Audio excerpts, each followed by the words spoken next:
Hello friends, মহুয়া মেকওভারে তোমাদের সবাইকে জানাই স্বাগত। তো আজকে আবার নতুন একটা ভিডিওর সাথে তোমাদের কাছে চলে এলাম। আমি তোমাদের আগেও অনেক রকমের ফেসিয়াল দেখিয়েছি। আজকে আমি ফেসিয়াল দেখাচ্ছি ম্যাক্স গ্লোর হলদি চন্দন ফেসিয়াল কিটের উপরে। তো আজকে আমরা তোমাদেরকে কিন্তু ম্যাক্স গ্লো ফেসিয়াল কিট দেখাচ্ছি, অর্থাৎ ম্যাক্স গ্লোর হলদি চন্দন ফেসিয়াল কিটের ওপরে কিন্তু পুরো যে ভিডিওটা আছে সেটা তোমাদেরকে দেওয়ার চেষ্টা করেছি। তো এই ম্যাক্স গ্লো ফেসিয়াল কিটের মধ্যে আমাদের টোটাল 5টা স্টেপ থাকে। তো ফার্স্ট স্টেপে আমাদের যেটা ছিল সেটা হচ্ছে ক্লিনজার। তো ক্লিনজার দিয়ে আমি প্রথমেই মুখটাকে ক্লিন করে নিলাম এবং তারপরে এখানে এবার আমি সেকেন্ড নাম্বারে আমাদের আছে স্ক্রাব। তো স্ক্রাব দিয়ে আমাদের কিন্তু একদম হালকা হাতে মাসাজ করে নিতে হয়। আমাদের মুখে কিন্তু কি হয় না, ডেড সেল, তারপরে যে জায়গাগুলো আমাদের প্রচণ্ড পরিমাণে কালো হয়ে গেছে, এই সব জায়গায় কিন্তু আমরা হালকা হাতে আমরা কিন্তু রাব করে দেব। আর বেশিরভাগ কিন্তু আমাদের যে ডেড সেলটা হয় সেটাকেই আমরা রিমুভ করার জন্য এই স্ক্রাবিংটাকে ব্যবহার করি। তো এখানে আমি ভালোভাবে স্ক্রাব করে নিচ্ছি। তো তোমরা দেখছো আমি একদম হালকা হাতে পুরো মুখে কিন্তু আমি মাসাজটা দিয়ে নিচ্ছি। তো এটা আমাদের 4 থেকে 5 মিনিট ধরে এই মাসাজটা আমাদের দিয়ে নিতে হবে স্ক্রাব দিয়ে।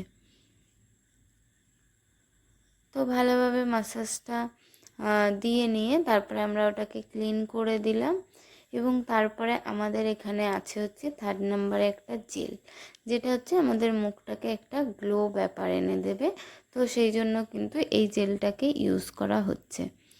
তো গ্লো আনার জন্য এই জেলটাকে ব্যবহার করতে হয়। জেলটা দিয়েও আমি 2 থেকে 3 মিনিট হালকা হাতে ভালোভাবে কিন্তু আমি মাসাজ করে দেবো। তো ফেসিয়ালের এই মাসাজের মাধ্যমেই কিন্তু আমাদের কি হয় না, রক্ত সঞ্চালনের বৃদ্ধি পায় এবং ভেতর থেকে আমাদের যে ত্বকটা আছে সেটাকে সুন্দর করে তোলে। তো প্রত্যেকজনেরই আমাদের উচিত যে প্রত্যেক মাসে একটা করে ফেসিয়াল আমাদের কিন্তু করার। তো এখানে দেখো আমি জেল দিয়েও কিন্তু 2 থেকে 3 মিনিট হালকা হাতে মাসাজ করে দিলাম। এবার আমাদের আসল জিনিস যেটা হচ্ছে মাসাজ ক্রিম। তো এই মাসাজ ক্রিম দিয়ে আমাদের খুব ভালোভাবে একদম স্টেপ বাই স্টেপ আমাদের কিন্তু মাসাজ দিয়ে নিতে হবে। তো এখানে আমি মাসাজ দিতে দেখো শুরু করেছি। তো খুব ভালোভাবে একদম স্টেপ বাই স্টেপ প্রত্যেকটা জায়গা ধরে ধরে আমাদের কিন্তু মাসাজ দিতে হবে। আর তোমরা এরকম সুন্দর মাসাজ যদি শিখতে চাও তাহলে আমাদের ক্লাস জয়েন করতে পারো, আমাদের অফলাইন ক্লাস। আর তোমরা যারা জয়েন করতে পারছো না তারা অবশ্যই ভিডিও থেকে অনেক কিছুই শিখতে পারবে এবং যদি না বুঝতে পারো তবে অবশ্যই আমাকে কমেন্ট করে জানিও যে কোন জায়গাগুলোতে তোমরা বুঝতে পারোনি। তো এখানে আমাদের মাসাজ কমপ্লিট হয়ে যাওয়ার পরে এবার আমরা আমাদের লাস্ট স্টেপে চলে আসব, সেটা হচ্ছে ফেস প্যাক। তো ফেস প্যাক আমি এখানে লাগিয়ে নিচ্ছি একটা ব্রাশের সাহায্যে। তো ব্রাশের সাহায্যে কিন্তু আমরা পুরো ফেসে আমরা কিন্তু ফেস প্যাকটা লাগিয়ে নিলাম। লাগানোর পর আমাদের 15 মিনিট ফেস প্যাকটাকে রাখতে হবে।